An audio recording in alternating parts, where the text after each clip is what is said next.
Tepat hari ini 123 tahun lalu, Soekarno dilahirkan ke dunia.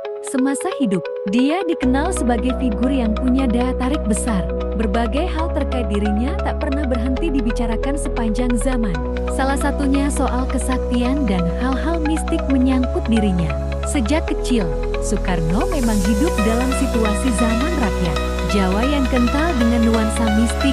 Maka, ketika dirinya lahir sebagai pemimpin yang mendobrak batasan-batasan kolonial, kisah mistik dan hal-hal irasional lain, 1965 yang ditulis Cindy Adams, proklamator itu bercerita pernah, suatu waktu ada petani datang kepadanya untuk meminta air. Si petani percaya air pemberian Soekarno punya zat-zat keajaiban yang bakal menyembuhkan. Baca. Idenya mirip IKN, ibu kota baru di negara ini jati dibangun tapi gagal. Dia yakin anaknya akan meninggal kalau tidak memperoleh obat dariku, katanya. Soekarno pun memberikan air ledeng dan ajaibnya anak itu tak lama sembuh. Pertama, dia mematahkan tahayul cincin batu gap. Jadi, cincin itu diberikan oleh seseorang pengagum di Bandung. Orang itu bilang cincin itu sangat istimewa dan membawa keberuntungan. Sebab, batu di atas cincin itu punya cairan dan biji kecil yang bisa mengapung. Ini bisa terjadi, katanya, usai direndam dalam ilmu hitam. Soekarno, semoga engkau tetap berada di atas seperti biji yang mengapung ini, kata orang itu saat dienda. Soekarno sangat mempercayai kesaktian cincin itu. Benda yang dimiliki hanyalah cincin gaib tersebut.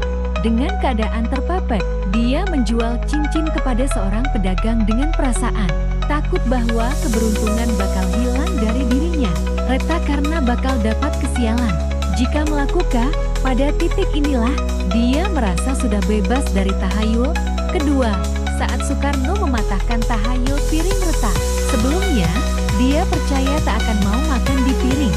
Flores, NTT, pada Februari tahun 1934. Kala itu, Soekarno nekat mematahkan larangan-larangan atas tahayul yang melekat padanya.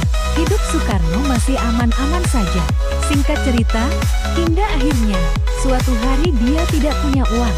Tahayul dan mistis tersebut. Momen ini terjadi saat dirinya dibuang pemerintah kolonial ke Ende. Namun, ada satu momen yang membuat Soekarno merenungi hal logis di balik. Bahkan, masyarakat Bali mempercayai Soekarno merupakan reinkarnasi Dewa Wisnu dalam kepercayaan Hindu. Sebab tiap kali Soekarno ke Bali, hujan turun meski di musim kemarau sekalipun. Kacamata Soekarno yang bisa tembus pandang hingga kemampuannya punya uang banyak. Cincin itu terjual seharga Rp150 berhari-hari setelahnya. Selain itu, hal seperti ini belum termasuk cerita legendaris lain yang beredar di masyarakat, seperti kesaktian tongkat komando Soekarno. Baca.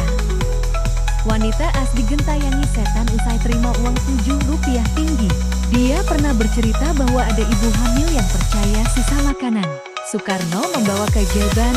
Wah, jika ibu hamil itu menyantap sisa makanan Soekarno, maka anaknya juga bakal seperti Soekarno. Bung Karno, penyambung lidah rakyat.